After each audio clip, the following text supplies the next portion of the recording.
I want to welcome you to the Medicine Wheel Garden. Today I'm going to be talking to you about Trifolium praetens, that's red clover.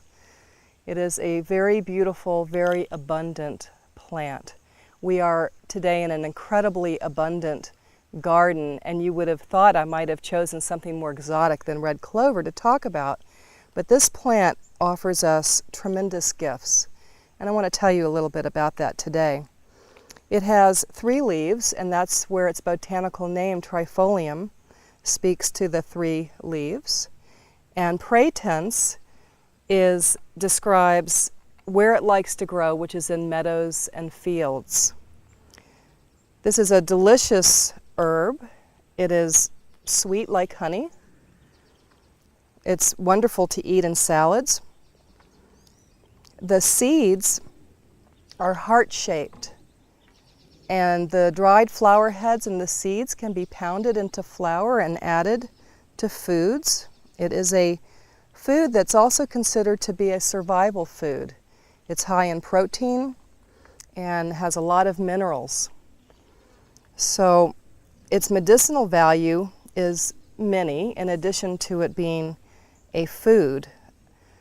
One of the things that we're seeing today is a popularity of microgreens, and clover sprouts are something that you're going to see more and more in the stores. One of its medicinal values is that it does mimic estrogen, endogenous estrogen in the body, and what this means for women is that it helps to balance hormones. It takes up the receptor sites, the same receptor sites that estrogen would. So in a premenopausal woman that has a lot of estrogen in her system, it blocks the receptor sites so as to not have too much estrogen, and this is helping to prevent certain cancers. For postmenopausal women, it mimics estrogen and then therefore gives more of that to the system. Red clover is in the pea family, and like other legumes, it is nitrogen fixing in the soil. And what that does is it creates fertilizer, a natural fertilizer in the soil, and is gaining a lot of popularity as a cover crop. It is actually one of the oldest agricultural crops that we know of. And what it does, besides fix the nitrogen in the soil, is it has very deep growing roots that aerate the soil. And when used instead of a lawn as a cover crop, it reduces water usage. It also reduces the need for herbicides. It also reduces the need to have to mow a lawn, which helps in not using fossil fuels for gasoline-powered lawnmowers. So it's very ecologically friendly, red clover is, and it is completely abundant. It grows practically everywhere, and it seeds very easily. But it does need a good, rich soil in order to grow. Another unique feature of this plant is that it has sessile leaves, and what that means is that the very bottom leaves connect directly to the stem.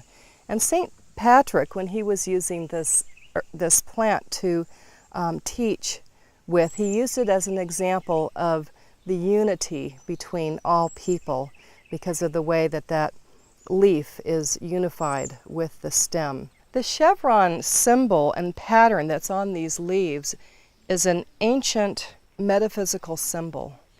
And I talk about that a lot in my book, Wisdom of the Plant Devas, Herbal Medicine for a New Earth. So I invite you to pick up the book and check out what the Devas have to say about the sacred geometry of this plant.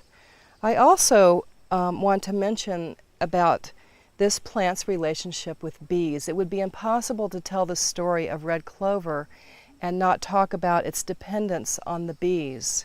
It is completely and utterly dependent on honeybees and bumblebees to pollinate it in order for it to propagate itself.